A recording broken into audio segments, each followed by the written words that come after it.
Good afternoon and welcome to JumpStart's monthly webinar series. Today with Mark Steward on using reporting, dashboards, and KPIs to grow your small business. I'm Edward Valentin Lugo and I serve as JumpStart's media coordinator.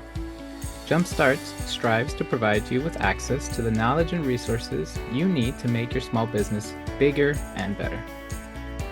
Visit our website to explore some of our other educational opportunities for small businesses and tech companies. Before I introduce our presenter today, a few housekeeping items. This presentation session will be about 60 to 90 minutes, with additional time set aside for Q&A. Our presenter may ask you to participate throughout, so please place your comments in the chat.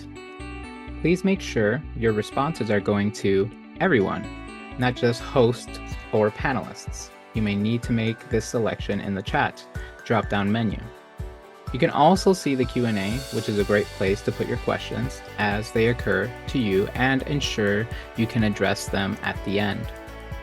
At the end of today's session, and in a follow-up email, you'll receive the slides and recordings, any additional resources relevant to the webinar, and a brief survey. We appreciate your feedback that allows us to continue to bring in experts and entrepreneurs to teach valuable lessons. And without further ado, allow me to introduce our presenting subject matter expert for today, Mark Steward. Mark Steward is a graduate of Morehouse College and Cornell, is a seasoned finance professional with 15 years of corporate experience working for brands such as JP Morgan, Mars, Nike, and Disney, among others. In addition to building the financial planning and analysis function for a couple of startups in software and service and healthcare. A few years ago, he started his own full-service finance agency, The Legacy Optimizer, focused on helping small businesses and nonprofits build, manage, and scale their financial operations to reach their ultimate legacy, helping diverse and underserved business owners create a better future through financial clarity. He serves his clients through consulting, coaching, fractal CFO services, and finance education programming development. And without further ado, we'll pass the mic over to Mr. Mark Steward. All right. Thanks a lot, Ed. Can everybody see the screen okay? All right. Let's get into it. All right. So once again, I just want to announce that the presentation does not offer financial or legal advice. So that's a little small negative before we get started. All right. All right. So here are some of the learning outcomes that we have for today. So obviously, Ed just did the quick intro. Some of the learning outcomes that we have for today is how to measure performance across multiple functions. We'll talk about through the content some hidden growth opportunities that we will reveal, as well as how to diagnose business problems using financial ratios. And then lastly, we'll figure out how to identify key reporting outside of just looking at your 3 financial statements. All right. And then we'll end with a case study and some key takeaways. And everybody is able to hear me okay? So feel free to jump off mute if you have any questions throughout, or if you have, or my voice needs to be elevated a little bit. Okay, sounds good. Okay, I won't go through this too much. I will just add, I'm a big avid traveler, so I've traveled to over 40 countries, and I'm also a proud uncle of 7 nieces and nephews as well. All right, so let's get into it, guys. So who can tell me what this represents here? What is this? Feel free to come off mute and share.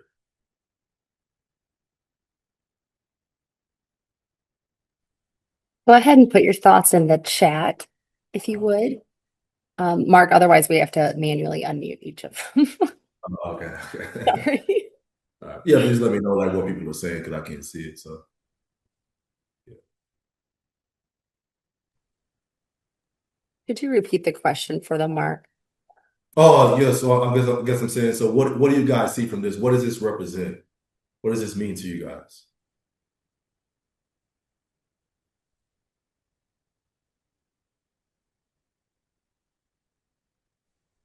Okay. We're seeing benchmark data.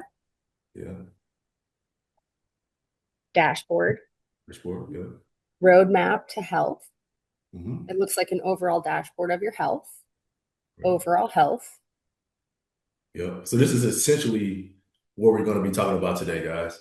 So you have in here KPIs, which are key performance indicators, right?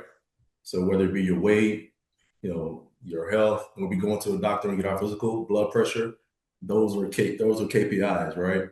And then you also have just an overall reporting of this person's health. Okay, so I just want to kind of get you guys in a mode and helping you understand KPIs are pretty much in regular life every day that we live, not just in business. So I think that helps you kind of ground your mind into kind of where we're going today. All right. So one question I have for you guys: how do you measure the performance of your business today? And you see, I got the scoreboard here. So we always, if we have anybody who loves sports, what do we always see? Sports. We look at stats of our of our favorite players. But how do you measure the performance of your business today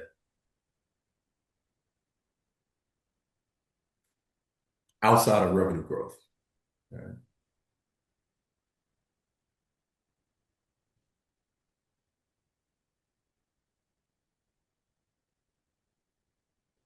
But Terry, what specific things in Shopify do you look at? Okay.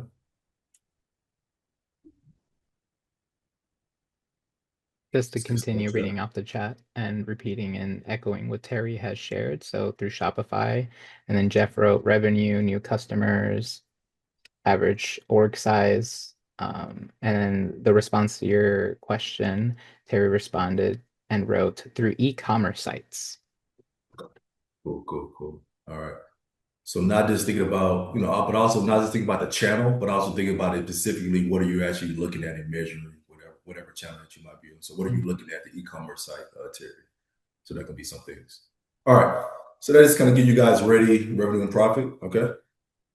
Cool. So we'll go through a lot more detail about other things outside of just revenue and profit today. All right. Key performance indicators. Let's get into it. So here's the importance of KPIs. All right. So it's a very good broad overall snapshot of KPIs. As you can see here, what we have at the top here. It's why KPIs really matter. It helps you make better decisions, as well as, which is key here, different examples of KPIs for your different departments or your functions of your business, whether it be financial, your customer, operations, or your people. All right.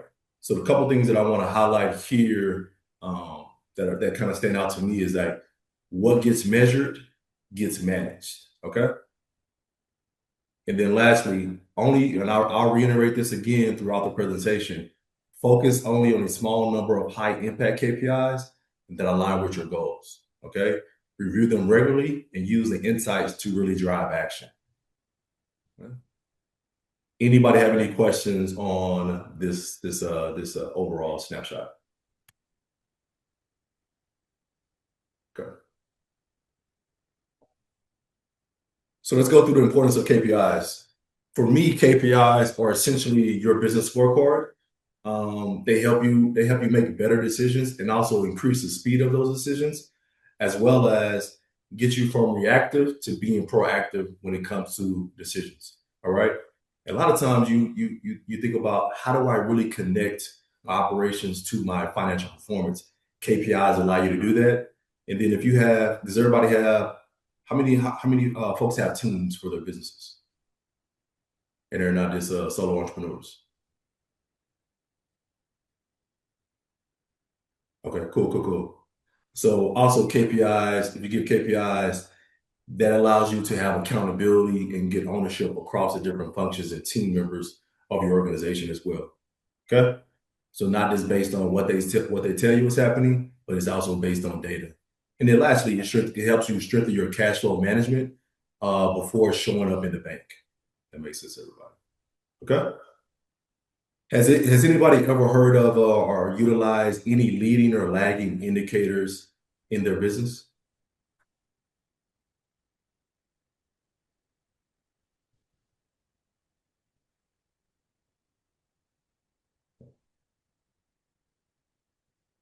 Okay, that one, no.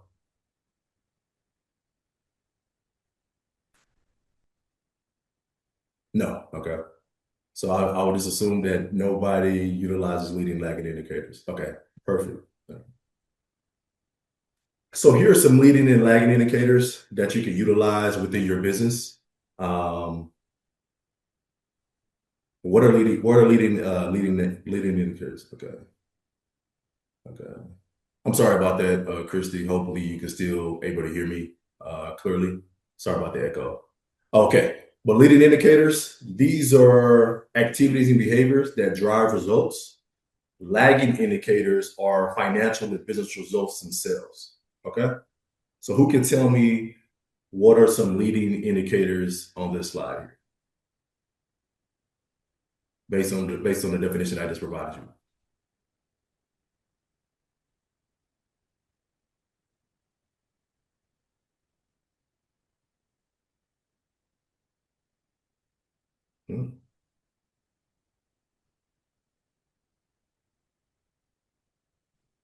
Okay.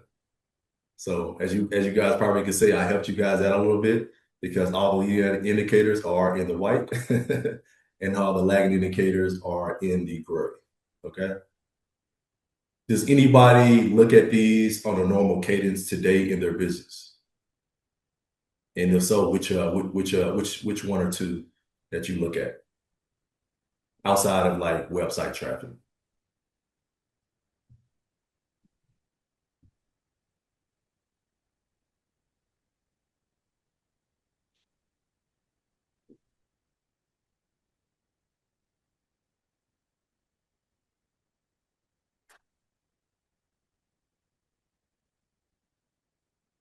Okay, nice,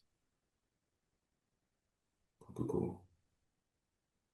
I'll just go ahead and read that out loud as well. So Jeff wrote AOV, GP, and GP percentage, pipeline, cash balance, and Lakeisha writes gross profits.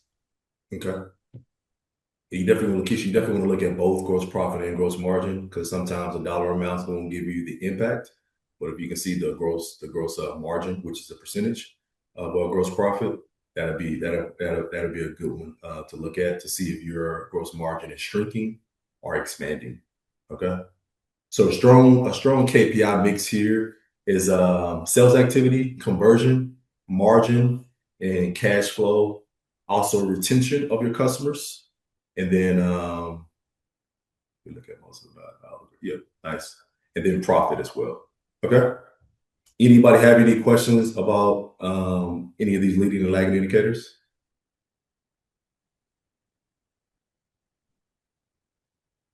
Anybody going to implement a couple of these into their business after the day? Okay. Cool. Yeah, cool. Perfect. Okay, next slide we're going to get into is going to be around some time-based best practices. So these are KPIs that you want to look at on a monthly basis, quarterly basis, as well as an annual basis. Okay.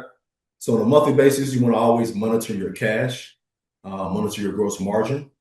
So once again, if everybody understands gross margin is your revenue minus your cost of goods sold or cost of sales if you're a service business.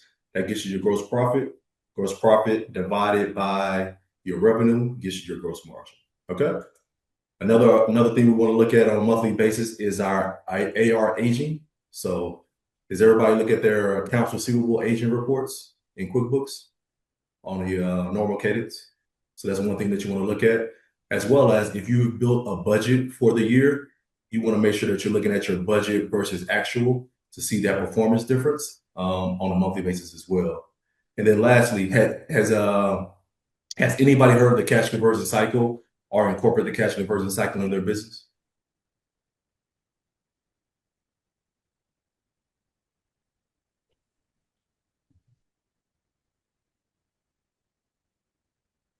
No. Okay. Okay. So nobody utilizes the cash conversion. Okay, cool. We won't go through it in a deep way, but I do have another slide and a couple slides down the road that we'll go through an example or illustration of the cash conversion cycle. Okay, on a quarterly basis, you want to really monitor your revenue concentration. Hey, cash balance a lot. Nice. Okay. Yep. Yeah, look at your payment terms and what was that? Yep. Cool. Quarterly basis, you want to get your revenue concentration. So what is that Would anybody jump off and say, what does that mean to them, revenue concentration?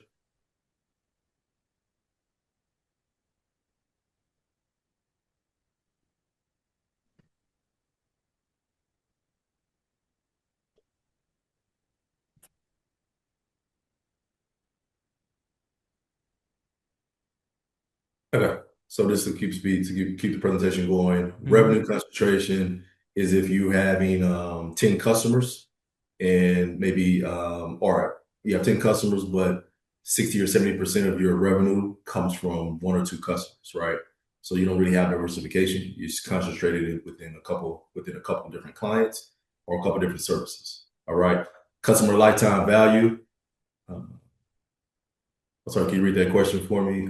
Yeah, totally got you. Yeah. So Cynthia writes, general question. Do you have any recommendations for where to start monitoring leading and lagging KPI indicators? Or do you start using all of the ones you mentioned? Yeah, sure.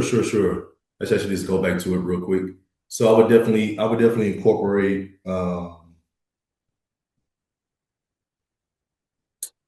gross profit, and gross margin. Those are essential. But I also do cash balance because those two things you need to focus on a lot, especially cash balance and understanding your cash flow each and every month. Um, I would think about customer profitability as well. So not just, I think sometimes our mindset as business owners is that we're thinking about revenue, but sometimes the quality of our revenue is not profitable. So we actually want to make sure that different customers that we have, we understand the profitability profile. And what does that mean? It's not only understanding how much you charge those clients, but also you may not have heard this before, but it's a cost to serve. So how much does it cost you to serve that particular customer? Each customer has different costs. So if I have a customer that's a grocery store versus a mom and pop shop, that grocery store is going to have a higher cost to serve than that mom and pop shop. So hopefully that makes sense and it's helpful to you. And obviously, I think looking at your website traffic and leads and foot traffic, that's important too. You just want to see the seasonality of that. Is it consistent? What is happening on a monthly basis, daily basis, in different seasons as well? Those are some of the things you can look at and track. Okay. All right. So finishing up on quarterly, no problem, Cynthia. Another thing you want to look at is your CAC payback period. Does everybody understand what CAC means? That is your customer acquisition cost. So that's how much you're spending from a marketing and sales perspective to be able to acquire a new client, a new customer. All right. So you want to understand how long does it take me to pay back if it's $1,000? How long does it take me to pay back that $1,000 that I invest in getting a new client? So that's something that you want to look at. Also, monitoring your expenses. Is any of your expenses scaling too fast and outpacing revenue? And then also, lastly, which products or services are most profitable for your organization? That is key because that allows you to double down or get rid of some of those different things. I had another client, another class that we talked about profitability across different SKUs and his products. He had eyeglasses. And through that work, he was able to get rid of a couple of his SKUs because they weren't. He did the work, and they weren't profitable. So that's important because it allows you to now utilize that capital in other places of your business. All right. Annual basis, you want to get your retention, your churn. So churn, if everybody doesn't understand churn. Churn is how quickly your customers are leaving you. How many customers are leaving you each year. So say for instance, you started out this year with 100 clients, and you had 10 that didn't buy your business or service again. So you pretty much had a 10% churn rate because you had 100 customers and you lost 10. So that's churn. All right. We'll look at market concentration. So what I mean by that is that you may be just working in Ohio right now, maybe in a particular city in Ohio. So are you across different markets in Ohio or just in one market? And then do you also, yep. And then does it also make sense for you to expand into other states and other markets as well? So you want to look at that. Owners just I could go ahead and read that for you. Stella writes, could you offer some practical examples of how some of these metrics might apply to a product versus service-based business? Or which of these factors may not apply to a service-based business? For example, I don't have SKUs, I sell service. Do I apply the same advice? Thanks. Okay, so were you asking for a particular, so the only thing on here that wouldn't be service, so to speak, certified with service would be the cash conversion cycle, because the cash conversion cycle has inventory in there. So instead of using it, we'll get to the slide soon, but instead of using inventory, you would just use DSO and DPO, which is days payable outstanding for your vendors. But I'll make sure I remember that for the next couple slides from now.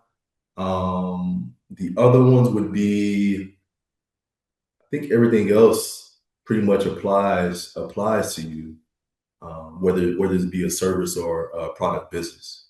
Yeah. So I tried to make this pretty well versed. Okay. But I'll give some specific service and product based KPIs later in the presentation, with some of those specific differences that you asked for. Okay. All right. So like I said, if you have a team again, assigning an owner to every annual KPI is going to be important as well. That's something you're going to do on an annual basis. Okay. How many people use QuickBooks as their accounting software? I would probably say most of you guys. Yeah, great. All right. So here are some QuickBooks best practices. So I want to leave you guys with some QuickBooks best practices. So a lot of times I review with different clients when I'm looking in their financial statements in their QuickBooks, is that when you look on the P&L, they have income or sales showing as one line. You want to break that down in terms of the sources or business line or location, depending on your business or different types of services that you offer. If you are a service business or a project-based business, you want to make that granular detail so you actually can see trends within those different components of your revenue sources. Okay, does that make sense to everybody? Because you'll get a lot more insights. You'll be able to make better decisions by having that granular detail about revenue by product, or revenue by channel, location, or service, just depending on your business. So that is one critical best practice that I would incorporate if you're not already doing so within QuickBooks. Also, you want to make cash flow and collections non-negotiable KPIs. So these are super critical. So if you're not, I think most times business owners spend their time just on the P&L, and that only gives you that may give you a false sense of how well the business is doing. So you want to spend time on the balance sheet. You want to spend time on the cash flow statement as well, and understanding where your cash is. All right. And also collections. So if you do have payment terms with some of your clients, if you're not getting your sales instant transactions, and you have 30, 45-day payment terms, you want to make sure that you're measuring that and understand what days that should be for your company, whether it be 15 days, 30 days, or 45 days, understanding you have a gap between your cash flow and other expenses that are coming out, and you always want to work to try to minimize that gap. All right. You want to automate the reporting cadence. So there is an opportunity in QuickBooks for you to save customized reports and schedule them. So you want to make sure that you're doing that. And then lastly, there's a component within QuickBooks as well, where you can review, you can create a budget within QuickBooks. And I would recommend reviewing that budget variance on a fixed cadence, whether that be a monthly or quarterly cadence. Okay. So next, we're going to get into specific financial statement KPIs. So I will start with the P&L. So here's 5 P&L key metrics. So revenue by channel. So this is it gives you what the data is used for, as well as when you want to monitor this data point as well, monthly and quarterly as well. All right. Revenue per employee. I don't think this metric is really talked about enough, but it actually can influence when you hire somebody, and actually if you hire somebody, how they're performing, so you can see over time, is revenue actually increasing? I've had this person on for 3, 4, or 5 months, but I don't see revenue increasing. So that means, especially if they're a salesperson, that means they may not be contributing. So it may be time for you to make a decision to release that person or move in a different direction instead of making decisions based on emotion. All right. So this is a huge data point that could actually help you with existing hires as well as when you look into hiring in the future. Okay. Gross margin and operating margin and net profit margin. That is something we discussed. So I'll quickly move over to a spreadsheet that I want to show you guys to give you more insight here. All right.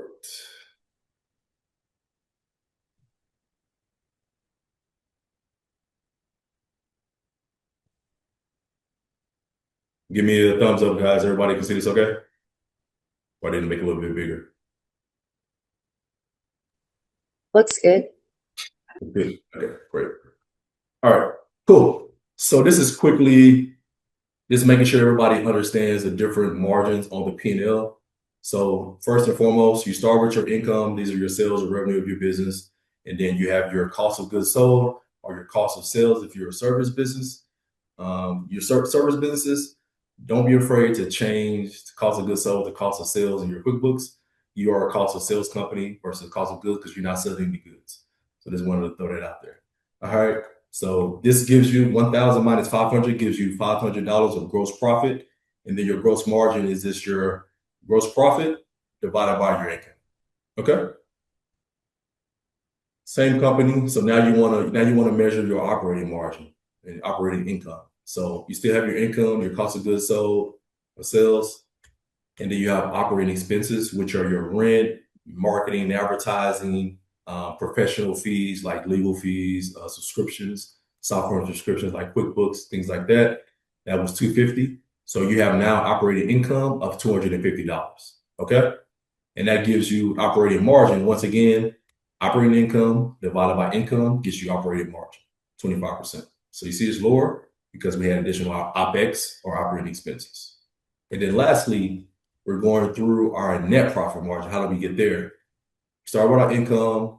We have our cost of goods sold or cost of sales, our OPEX, and then we also have interest, taxes, and depreciation and amortization. So that gets us to 150, and a net profit margin, which is net income divided by income, gets us to 15%. Everybody get this flow? Is easily understood, or any questions here? Okay. Make sense to everybody?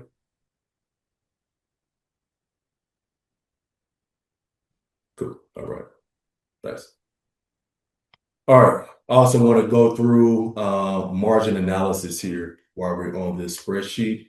So this is kind of what I was talking about again. So here you have a retail and product-based business, total income, net costs. This is a lot of times what you will see in QuickBooks is these total lines without the detail. So now we can bring in the detail. So now you say, okay, product one, product two, product three, whatever that might be. You want to break that detail down because now you're able to isolate and see trends in the business. Okay. Same thing with costs. You want to break that down, materials, packaging, shipping, direct labor. You want to break those components down so you can see, hey, inflation has hit. Now I see inflation has hit. So now that informs me I probably need to increase my pricing. Otherwise, I'm going to have lower profitability. Okay. And you can do the same thing with the service business. Top of service, and then the cost of sales, subcontractors may have hosting fees like AWS, project expenses. Say, for instance, you have to travel to be able to execute the work for your particular client. That will be in project expenses, and then some direct labor as well. Okay. Any questions on this here? Does anybody do this right now today?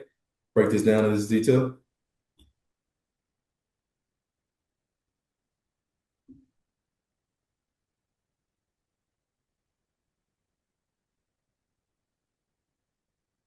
Okay. Were you doing now, Cynthia? Yes. Okay. Nice. Nice, Sonia. Okay. Perfect. All right. All right. And then lastly, this is even more. So we're talking about customer profitability now. So you can actually break it down by customer. That's another view that you can have. as well. And then if you have materials and stuff, break that down by customer as well. So now you're getting more of that granularity, and now you can see where expenses are actually being allocated to. So this gives you even more clarity and insights to kind of what's going on. Okay. All right, guys. Any questions or comments on this before I go back to the slide deck? Hope this was helpful for you guys. Okay.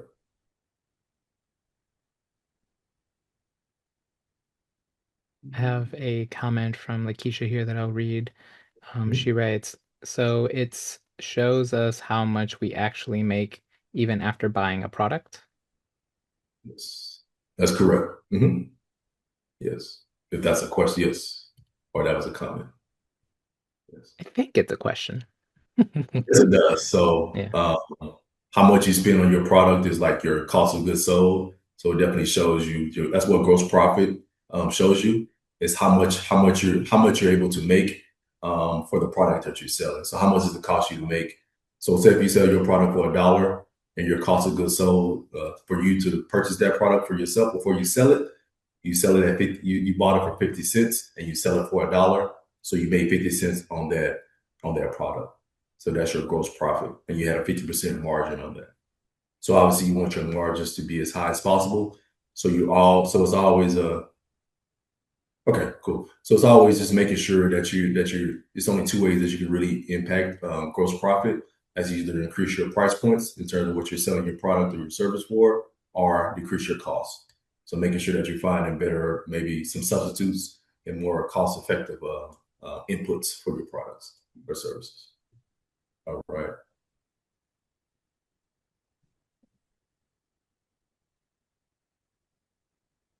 Okay.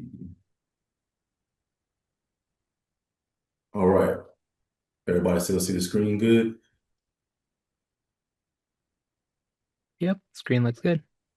Okay, cool. Trying to get myself back oriented. All right. So we went to the P&L. So now let's check out the balance sheet metrics. Okay. Is there a question or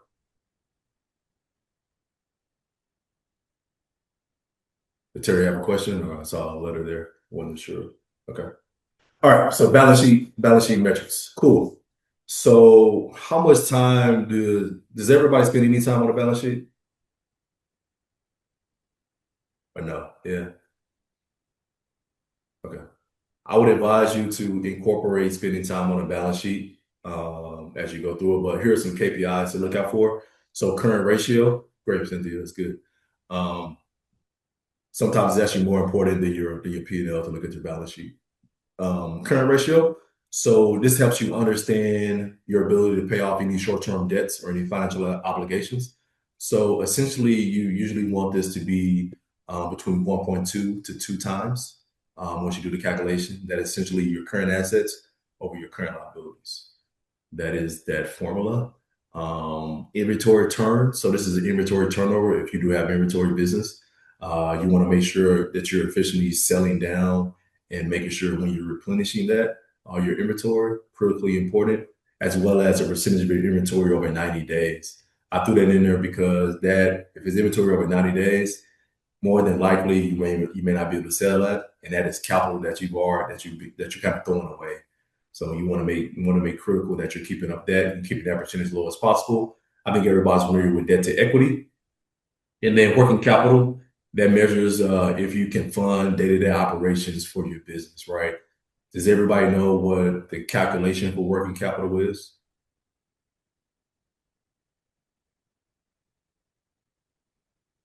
Okay, Stella shares that she does not know. got $100. Somebody can answer it quickly. They know, not look at Google or ChatGPT real quick. But no, working capital is essentially your current assets minus your current liabilities. So your current assets are your cash, accounts receivable, inventory, current liabilities, your accounts payable, any short-term debt, things like that. Okay, makes sense, everybody? Perfect. All right. Cash flow. So here's some cash flow metrics. I think you guys I have some might have questions heard here this that I can before. read off. I have some questions. Lakeisha writes, if I use volunteers and subcontractors instead of employees, how will I track revenue per worker? So I guess trying to focus on what those subcontractors are, or maybe the subcontractors, what specifically work are they actually working on? So try to tie their work into those revenue sources or components. I'm not sure if your business exactly, but I would try to tie that person to what that job that person is focused on, and what job is that outcome providing when it comes to sales or revenue. Hope that kind of makes sense, but without kind of knowing your specific business nonprofit. Okay, yeah, okay.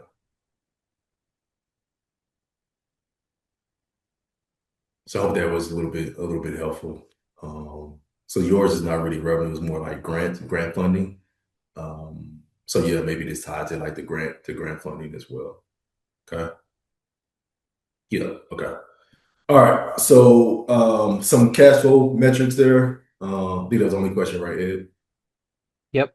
Okay, cool. All right. So cash, I'm sure you guys probably heard of these metrics before. Cash burn rate and cash runway, they actually do work together. So no matter what, if you have a nonprofit or a little bit different than nonprofit, but business, your cash burn rate is how much expenses that you're burning. So you may not be a profitable company yet, maybe still a startup. So say for instance, you're burning, let's say $1,000 a month. So that's your burn rate. That's how many expenses and how much money you're losing each month. Cash runway is essentially saying if you're burning $1,000 and you have $10,000 in the bank, you have 10 months to survive. So that's your runway is 10 months. Okay. Operating cash flow, that is operating cash flow margin. That's how efficiently revenue converts into real cash. So you think about the components of the cash flow statement: operating activities, investing, and financing. You want all your cash to most likely be coming from operating. That shows that you have a healthy business. And then cash interest coverage. Everybody can read that there, but I will note that lenders typically like to see 2 to 3 times coverage or higher when it comes to that ratio, and that essentially your operating cash flow divided by your interest payments. So that's you're making enough operating cash flow to be able to pay back your interest payments. So they want to see 2 to 3 times that. Okay. And then DSO, day sales outstanding, that is primarily looking at how many days does it take you to collect payment from your customers. So essentially, what are your payment terms? That's what that is. All right. All right. So next we're going to focus on, so I know people, sometimes you probably guys have gone for funding and want to get funding. So I wanted to share some KPIs that lenders care about. Not the whole basket, but these are some important ones. Has everybody heard of debt service coverage ratio, or sometimes is acronym is DSCR? Everybody heard of that before?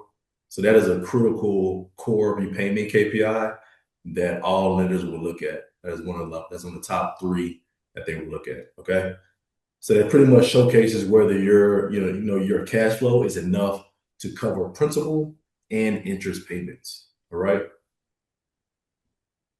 Has everybody heard of that before? Okay. All right. So another KPI that lenders care about is concentration risk. So this is going back to what I pointed out earlier. They want to make sure that you don't have like customer concentration as well as revenue concentration. So they want to make sure that you're not getting most of your revenue from 1 or 2 customers, because if they leave, then you may not be able to pay back the debt. Vice versa, if you're getting most of your revenue from certain sources, like 1 or 2 sources, they want to make sure that you're kind of having some more diversification. All right. Operating cash flow, we talked about that. And then quality of revenue and trend. Does anybody know what I mean by quality of revenue?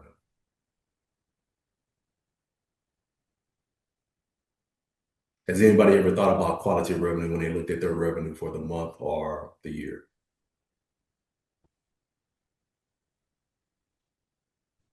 Okay.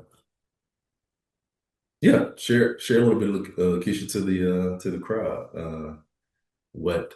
Yes, consistent income. Uh-huh. Yeah. So yeah, I would say like a good quality or healthy revenue would be if you have like subscription or recurring revenue that that you can count on each and every month, right, Terry? Yep. So that is high quality of revenue. But if you have like more project based or you have a little bit more milestone, that is probably less quality. And if you always have got to go hunt each month for new revenue and your customers don't really stay long, that is another like low example of like low quality revenue. So when they look at the trend, they want to see if you're over time, 3 months, 6 months, each quarter, that your revenue is kind of sticky and kind of remains consistent. Is it also ascending as well? All right. The last two, collection speed. So how quickly are you collecting your AR? So you're going to look at your balance sheet and look at your AR balance.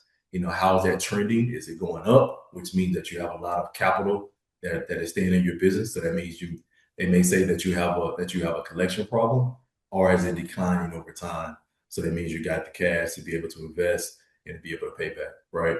And then lastly is borrowing capacity. So borrowing capacity is primarily saying, do you have existing debt on your books, or do you have a clean slate when you're asking us for this new funding? So borrowing capacity is important, okay? Because they want to make the end goal. They want to make sure you're going to be able to pay back the debt. Got it? All right. I have. I'll go ahead and read that comment from Lakeisha. She writes, meaning my funders want to know where my money is revening, and if I don't meet the audit, I'm assuming adult requirement, I may not get funding, period. Yeah. Sounds about right from what I heard. Yeah. Yeah. Okay. Cool.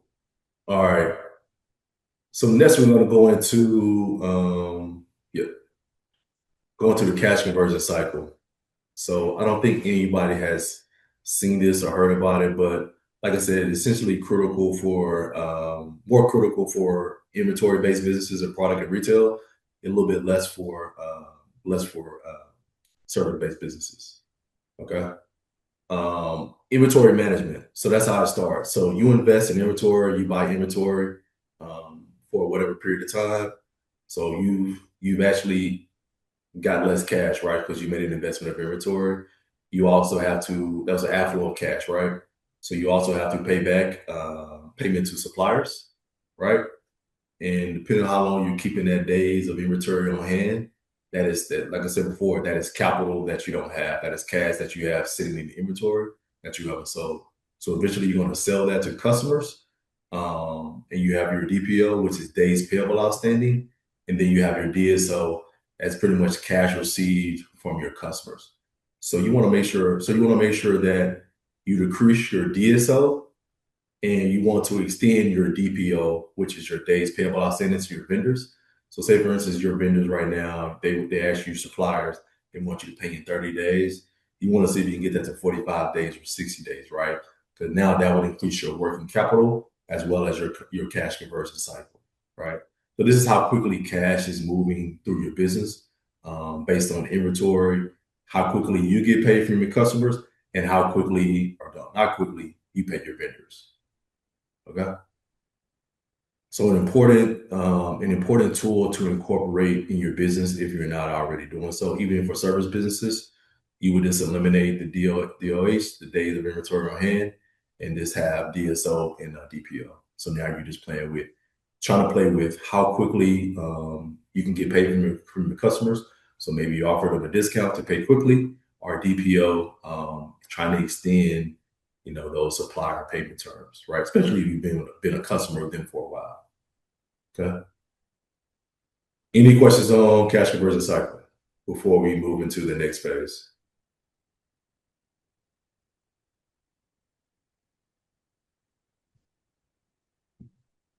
Okay, so we went through about 15 to 20 KPIs. So we got a question for you guys. Now that you know what to measure, the real question is if I handed you a dashboard right now, would it help you run the business differently or just give you more numbers to look at?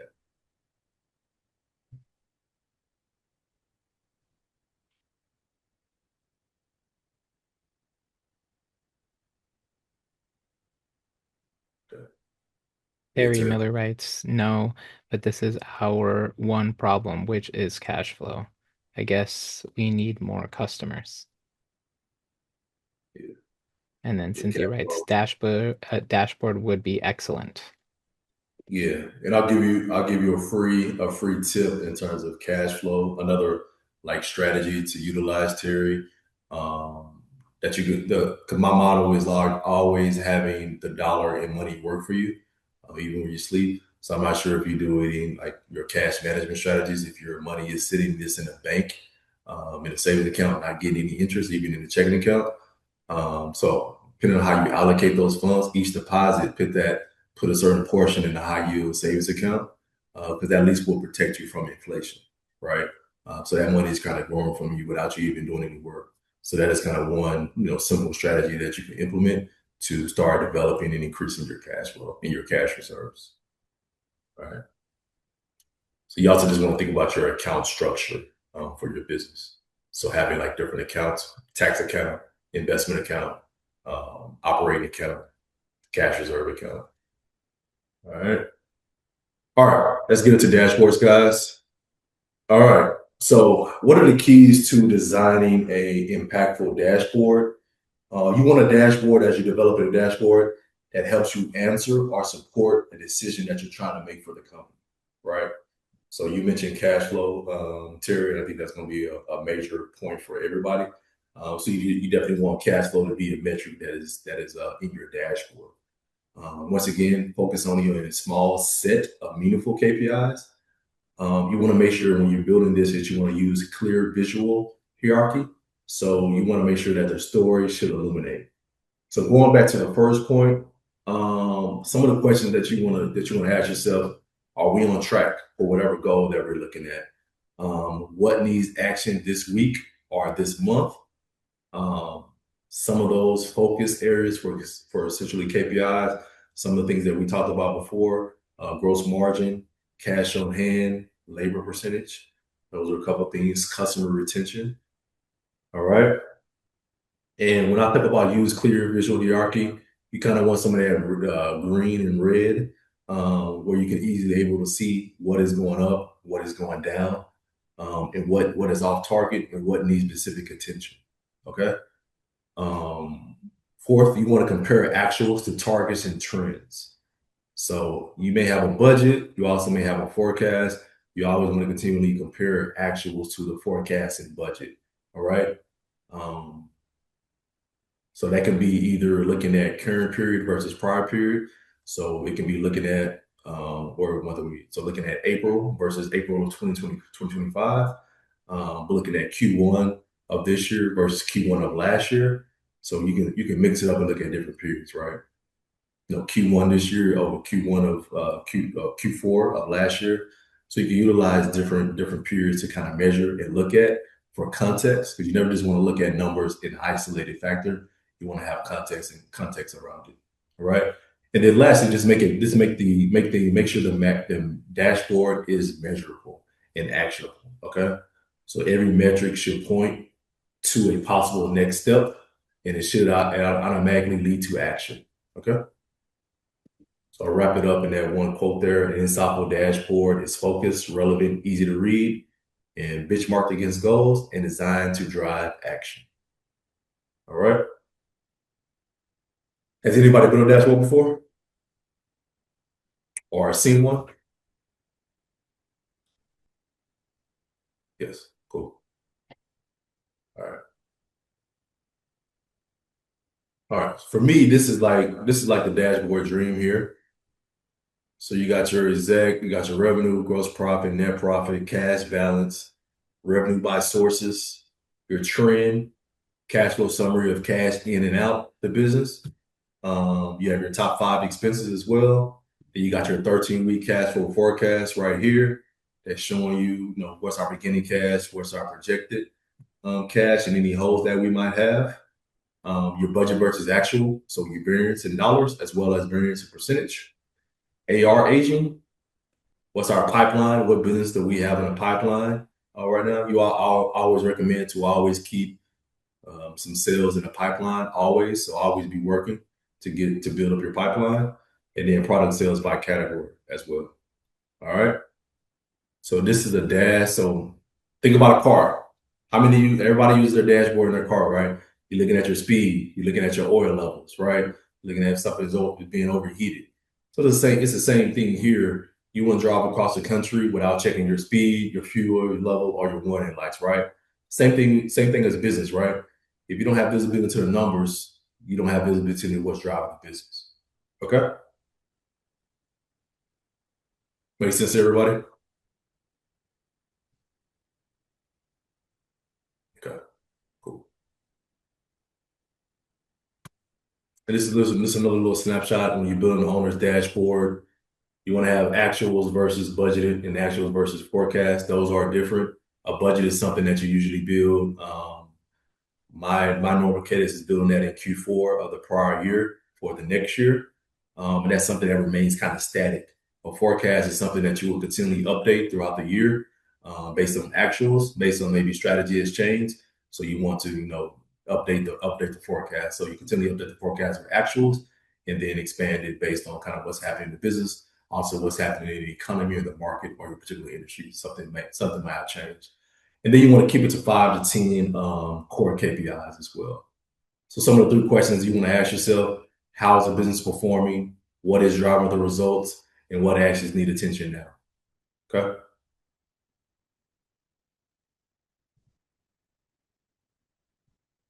Here are some activities to maintain dashboard motivation. So nice. Great. Yeah, you can do that. Make sure you're using other systems and platforms to be able to showcase that. Yeah, that's good. Also ones that have APIs as well. Just making sure that it correlates. I think something that correlates with your QuickBooks as well, or account system that you're using. Make sure that CRM they're talking the same language, the same data. All right. So you want to consistently reconcile your data sources. So that goes actually to the point I was just making. Sometimes you have stuff in your POS system, you have stuff in your accounting system, you have offline Excel spreadsheets. You want to make sure all those reconcile or are saying the same thing with each other. I've seen sometimes when people have their POS system like Square, Clover, etc., that those sometimes are being double counted. Those cells are being double counted within QuickBooks because they also have the business credit card or card and account with QuickBooks, so it's double counted. So you just want to make sure that you're reconciling each month to make sure there's no double counts, because obviously that can affect you with taxes that you pay out. We caught somebody that was like that. So you just want to make sure that you're looking at and reconciling your data sources on a normal cadence. You want to validate your KPI definitions. You want to make sure that you not only understand it, but that your team, if you have a team internally or external stakeholders, that they understand it as well. So you want to make sure everybody's talking the same language and understand the KPI the same way. All right. And you may have KPI targets. You want to refresh those regularly. I'll probably just maybe look at them every quarter to maybe see, okay, does this KPI need refreshing? We may have had a gross margin target of 30%. So things have been going well. So we want to challenge ourselves, and maybe we want to expand that to 35% going into Q3, right? So that is something that you want to look at. Okay. All right. How you guys feeling? So now I just want to go through a quick dashboard that I created for a company in the past. Okay. Just to give you kind of another one looks for. So give you guys context. This was for a sales team of about 5 sales VPs, as well as overall CCO, leading those guys. And this is looking at different SKUs, labels, container size, key accounts, as well as service levels, right?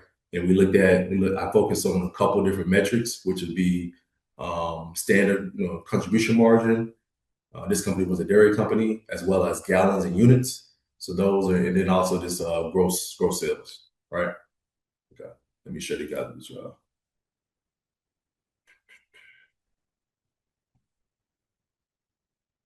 Everybody see okay? Yep, looks pretty good. Okay, cool. All right, so as you can see here, I use like this deal called slicers. So this was a dashboard that I updated every week for these executives that I would send out, and then I would do a report to show this in a more simplified way if folks didn't want to go within the Excel file and go through it. But I had it for each different VP as well as as a master sales support, incorporating everything. So you can see here, like I said, you can flip through, gallons and units, and it will update accordingly to units here. As well, you have the different business managers, product groups, in terms of products that you want to look for and see performance on that. If they wanted to click on that and look at, okay, Caribou Coffee, they can see that line essentially and kind of go back to everything else. So this is just a way to see performance over specific time periods. We looked at this on a year-to-date basis, as well as last 12 weeks and last 4 weeks. Okay. So yeah, I just wanted, and I gave instructions of how to kind of navigate the spreadsheet as well for folks that weren't as Excel savvy. Okay. So just want to kind of give you guys a visual example of a dashboard as well, not just the text. Any questions on this dashboard?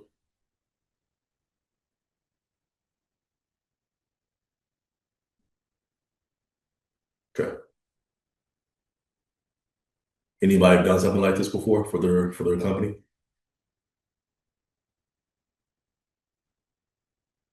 Okay, cool.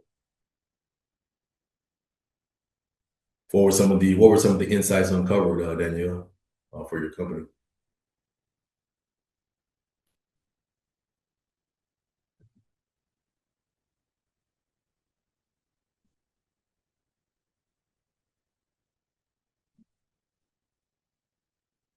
Okay.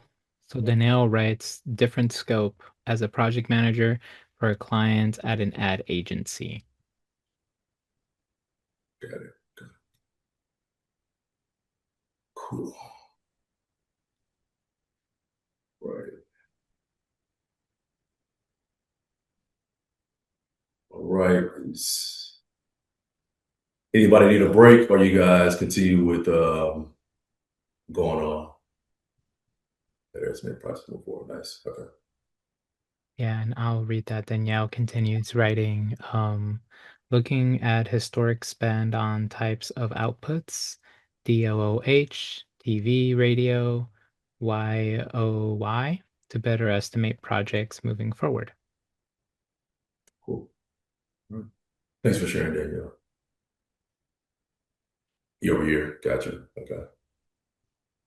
Nice. All right. So, question. Cool. Sarah, close the dashboard. Yeah, and Cynthia writes, I would like to have a CRM that includes a dashboard. Any recommendations for out of the box solutions? I don't know what your business is. I do have a couple that I will share. I think in a couple of upcoming slides, but if not, we can definitely talk. Talk offline. Consulting. Okay. Yeah, we can definitely talk offline and see. And I also want to read out what Jeff writes. He says, I am good on keep going. Yeah. All right, that he's good to keep going. I really like the dream dashboard you sent and gave me ideas on what to build for our company. So that's good. Nice. That's what it's about. Like sometimes you'll see different things, and it gives you insights into, okay, I can tweak that this way and speak up from because I'm glad you got that, Jeff. All right. So if your dashboard tells you what is happening, what reporting do you need to understand why it is happening and what to do next? Anybody want to take a shot at that?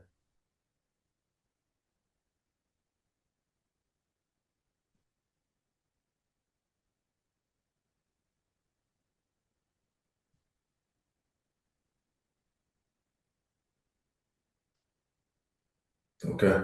Well, let's keep pushing forward. Okay, make adjustments. But any type of reporting, specific reporting, come to your mind, Cynthia? Um, to understand why.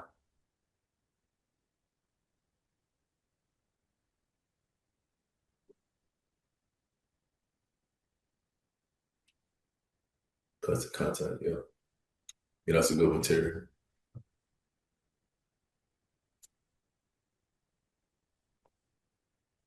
Okay, cool. So this next to improve cash flow. Yeah, nice. Okay, cool guys. So we'll go through reporting now, and kind of give some ideas on this question here. All right. So why reporting? Why is it important? Essentially helps you track progress towards your goals that you might have. And it really uncovers issues that might be arising, and you're able to catch it a lot quicker than you would if you didn't have any reporting existing as well. So this is like reporting this outside of this like the normal financial statement that you look in your QuickBooks or your accounting software. This is more this is a little bit more detailed and more insightful in times. All right. So it allows you also to operate off not off of instinct. A lot of times, sometimes we're operating off of like emotion and instinct, but this kind of gives you reporting gives you an opportunity to look at the data and the true data behind the numbers, right? Once again, helps you hold your internal team as well as any external stakeholders. So if you have any consultants or third parties as well, you're able to hold them accountable to this reporting.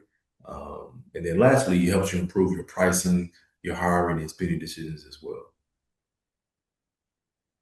So here are a few like reporting systems to kind of scale. Um, Just wanted to go ahead and read what Danielle Mhm. wrote to the chat. She writes, would it be fair to say reporting is a specific output from the dashboard you create? yes, it can be. It can be. Yes. Not only, but it can be. Yeah.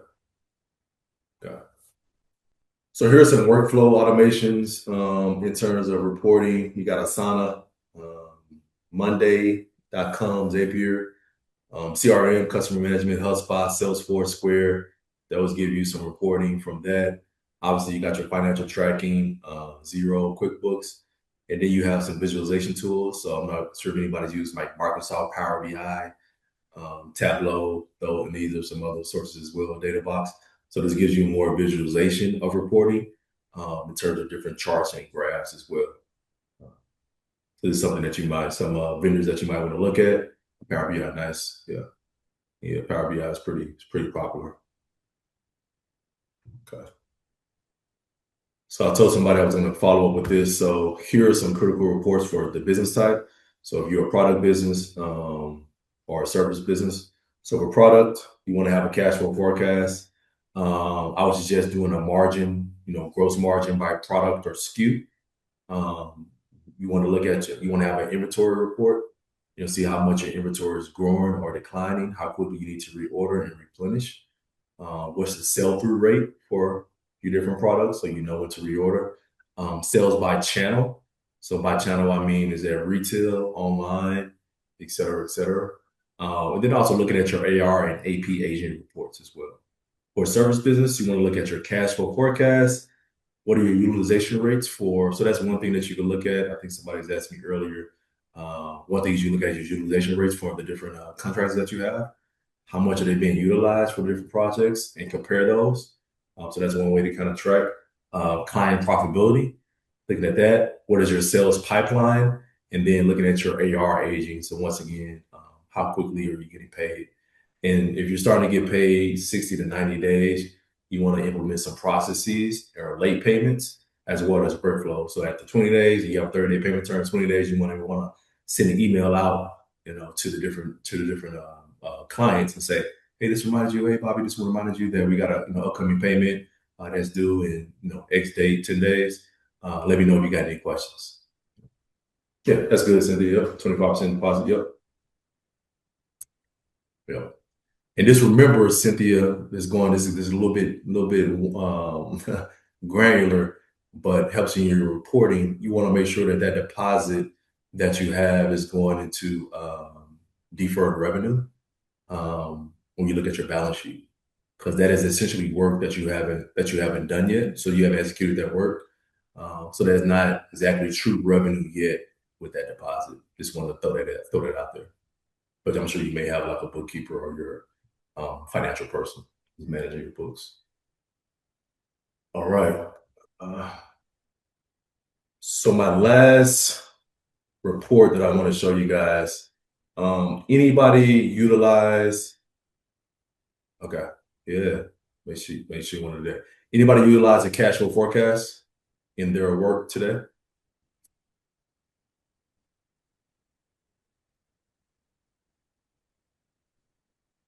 Okay. All right. Is everybody see this okay? Yep, looks perfect. Cool. All right. So so I have it here. So once again, I want to go back through working capital. So this is just an illustration when I talk about working capital, current assets, current liabilities, working capital.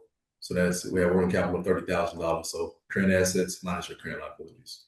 That is the illustrative way to kind of showcase working capital. We're going back to the cash flow forecast. So that you got to give you guys a look for this. So this is like actuals week versus forecasting. So 13-week forecast in the future. You want to start out with your opening cash balance. So this is the balance that you have within your checking account. In the checking account, we'll just call it 15,000 for this example. And then you want to have all of your cash inflows. So this is maybe late payments from prior periods, cash sales, returner payments, and this is for a service business, right? Progress and milestone payments, customer deposits, loan proceeds, grants, etc. Right? So that gets you all of your inflows of cash, and then you have your cost of sales as well that we talked about, and then nice, and then you have cash payments. So these are all your operating expenses here. Okay, and what I added in here is that I added in here a target balance. So this target balance is essentially whatever amount you want to keep your account at. So for instance, I want to say I don't want to go anything lower than $10,000 in my checking account. So this gives me line of sight to when that goes away in the future, right?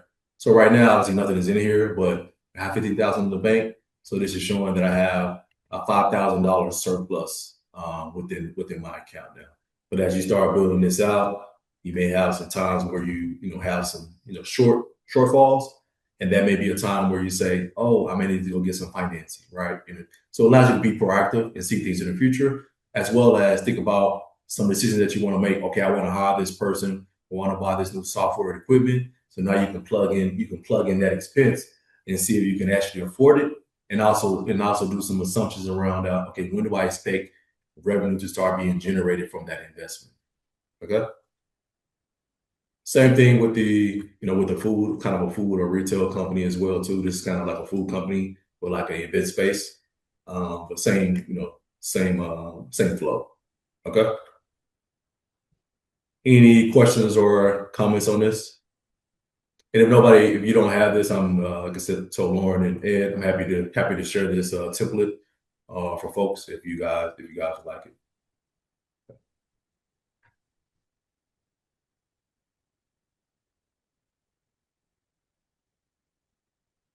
So no questions or anything? Okay, I'll move on.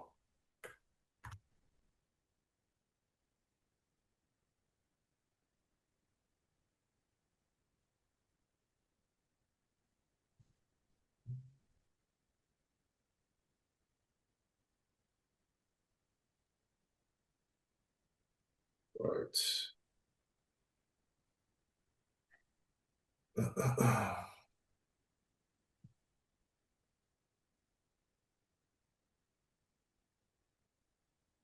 All right.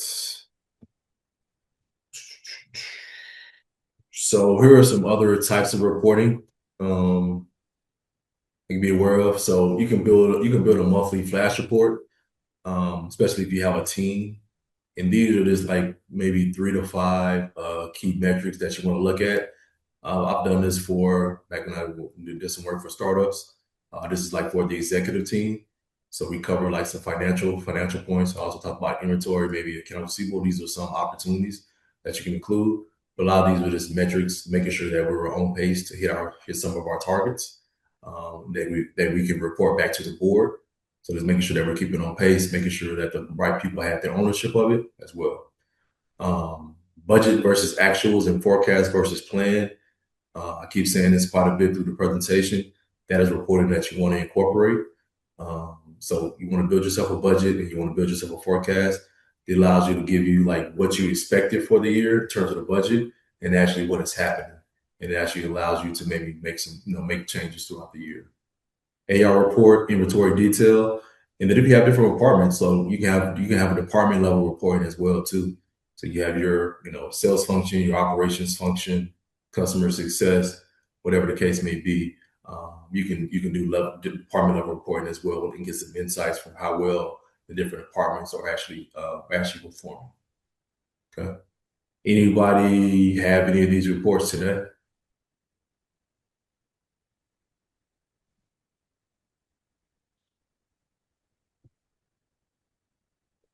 If so, which one?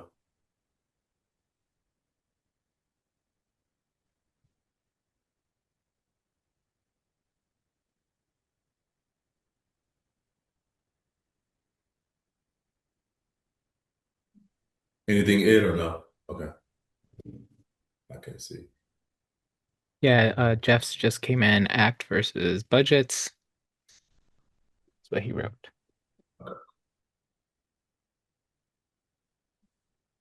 All right. All right. So next, once again, I want to give some QuickBooks reporting, which may be helpful for everybody. So I like to look at when I'm looking at QuickBooks when I go into the different statements.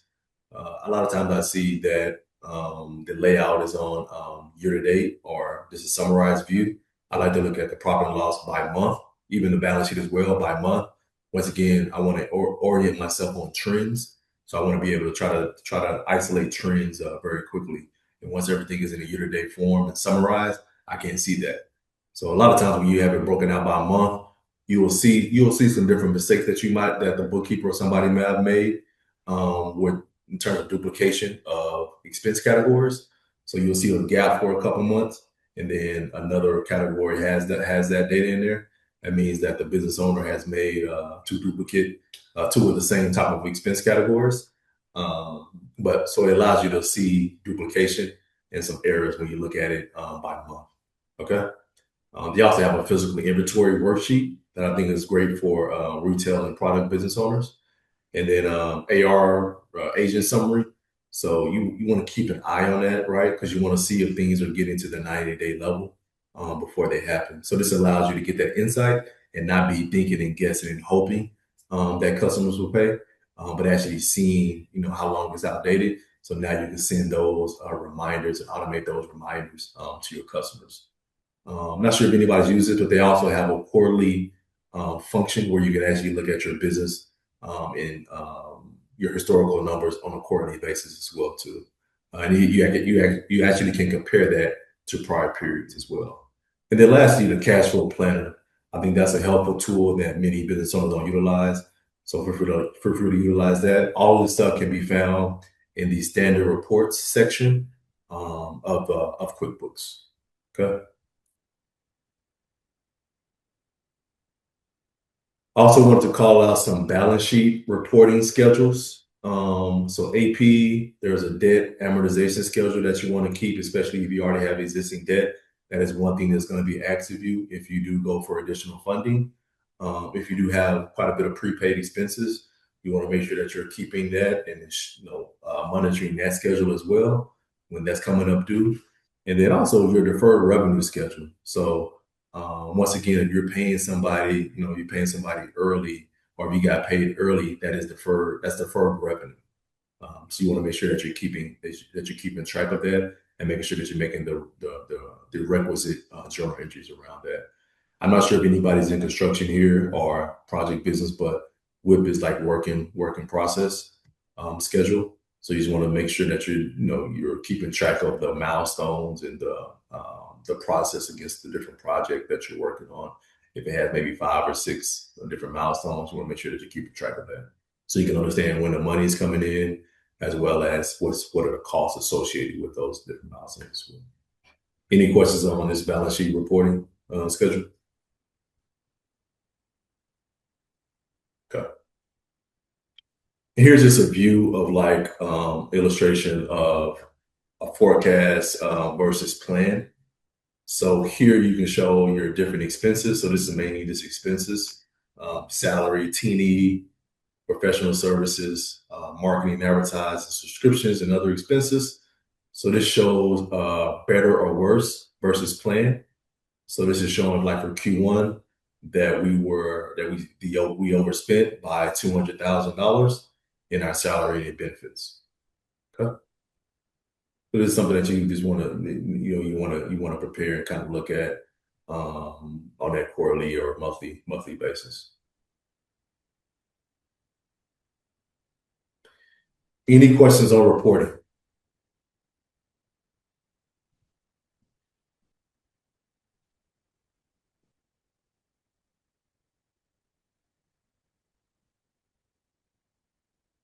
All right. So now I want to get into a case study that incorporates KPIs, dashboards, as well as reporting. So we have a CPG company here, Johnson Foods. So I'll give everybody 2 minutes to read this. I know somebody said I was echoing earlier, so I won't read it for you guys. I won't hit echo. So I'll give you guys 2 minutes to kind of read this summary real quick.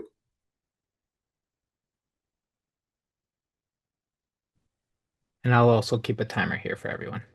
Sure, thanks.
And with that, the time is up.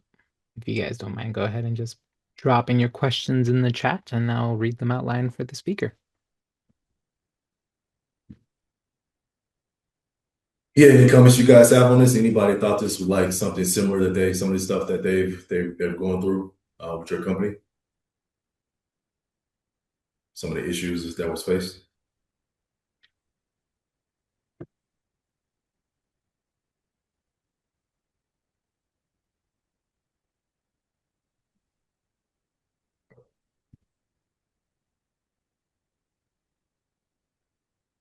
Okay. All right, so we'll go through the solution that Johnson Foods came up with. All right. So what Johnson Foods did, what they implemented a KPI dashboard and monthly reporting system that was specifically designed for a CPG company. If everybody doesn't understand what CPG is, that is a consumer packaged goods company. So think of like Pepsi, Mars, things like that. So they're within their KPI dashboard, they incorporated these KPIs. So sell-through rates, they got a better understanding of their CAC, also oriented themselves on their average order value, incorporated production forecasting, and then they also implemented a cash conversion cycle as well too. They saw their gross margin by product, which I recommended early in the presentation. In terms of reporting cadence, so they incorporated these for actions. They created a weekly operational dashboard review for the team. Also, a monthly financial and inventory reporting. Um, Looked at the SKU profitability on a quarterly basis um, to give it some time to kind of orient versus on a monthly basis. And then when it comes to their cash flow forecasting, they make sure to tie that to their production planning. So because those will really talk with each other. Okay. So with that solution, some of those insights covered, some of the insights that were uncovered. One retail channel produced strong revenue, but weak profitability. And they found out the insight from that was due to promotional discounts and chargebacks that they had. So they also found out two high volume SKUs were generating significantly lower margins. That was because they was due to packaging and freight costs when they did deeper work. Product concentration. So they found out only a small number of products accounted for most of the company's profit, right? So once again, talking about that concentration factor, you want to make sure that you understand that, all right? And don't get hit with that down the line. Cash flow pressure from overstocking and slower moving inventory. And then production timing wasn't aligned with actual sales velocity. So they were selling too quickly and not having the proper production, right?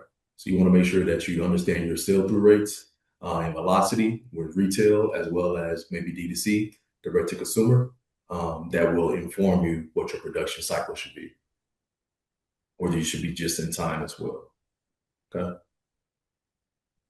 So these were some improvement outcomes in 4 months. So I broke this down operationally, financially, as well as strategically. So the stockouts that they had for inventory, that dropped significantly. Retail sell-through improved, and that was just due to better and more thoughtful inventory allocation. They also had a much faster transparency to underperforming SKUs and as well as channels for different leadership. So what could they actually invest more into in the future? Financially, gross margin expanded 8 percentage points, 8 bips as well. Inventory costs decreased 20%. So that means like storage costs, warehouse costs that dropped down because they were getting rid of inventory a lot faster. And also they didn't have any needs for emergency financing, going to MCAs and stuff like that to generate some cash flow because they actually incorporated cash flow forecasting. Strategic wise, the business owner became a lot more confident because the mindset changed as well as some of the habits and stuff changed as well. So they became a lot more confident within some of their pricing decisions. When you think about conversations with the retail buyers and lenders, those conversations became a lot more, what do you call it? Not reactive, but proactive, and a lot more suitable for the growth of the company moving forward. All right. So now the company was all set now to really grow sustainably moving forward. Okay. Any questions on these improvements? All right. Here are some other resources and tools that you guys can utilize if you don't know you don't have them already. Plan Guru. This can be used for forecasting. I think people may have heard of you need a budget. that assists in financial goals. I have used in the past a live plan. That's good for budgeting. It's good if you want to write a business plan and you're getting ready for lending. It can help you out a lot. It automates some things for you there. And it's pretty simple to use for forecasting and projections. Vertex 42, there is a subscription for live plan, but it's pretty reasonable in terms of pricing. And then you have Vertex 42. If you're thinking about it, sometimes it's hard for business owners to develop different templates because they just don't live in spreadsheets like me and other finance folks. So this gives you an opportunity to look at different templates and use templates from that's already been created. So save you some time on that aspect. Anybody use any of these companies or resources? Okay.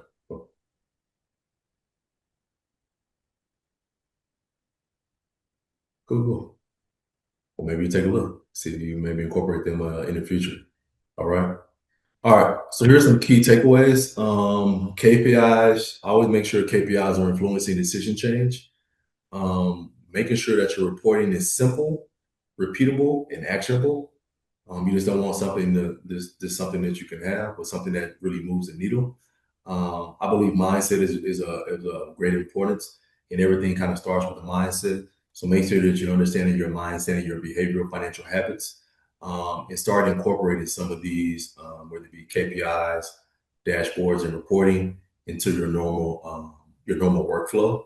Start out small. Start out with maybe one KPI per month that you're incorporating, that you're focusing on across the business, right? If you start out too big, you may lose motivation. So start out small, digestible ways, right? Making sure that your dashboard should inform what happens next, and own and understand every journey of every dollar that comes through in and out of your business as well. Okay. All right. Any other I guess Q&A and stuff like that? Here's my contact information here. Other opportunities to partner. I'm going to establish kicking off a launching a subscription model a couple weeks in early June. Everyday entrepreneur community is going to be financially focused. It's helping business owners understand KPIs better. We're going deeper each month on cash flow. We'll talk about how another component will be how to do a monthly financial review for your different financial statements. And then also we'll talk about credit. Just how to, different tips and strategies around building credit and kind of managing credit. All right.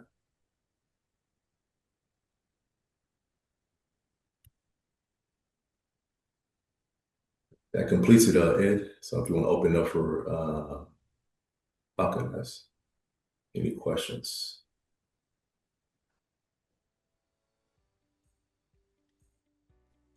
So there we go. I just wanted to also mention that Terry shares that he started using Fantastical as a platform. Thanks. So. Awesome. Well, as you guys can see here on the slide, this is the contact info of our subject matter expert, Mark Steward. Please go ahead and take an opportunity to take a screenshot of this slide that he has up here if you guys wish to reach out to him personally. And if you have any other additional questions later down the line about what you guys have read today in today's webinar. So thank you so much for coming in today. Just a few closing housewarming mentions that I just want to share. That was we always have more webinars coming up on the 2nd and 3rd Wednesday of every month, including our 2-part webinar series next month on AI efficiency. You can find these webinars and other JumpStart and partner events at jumpstartorg/events.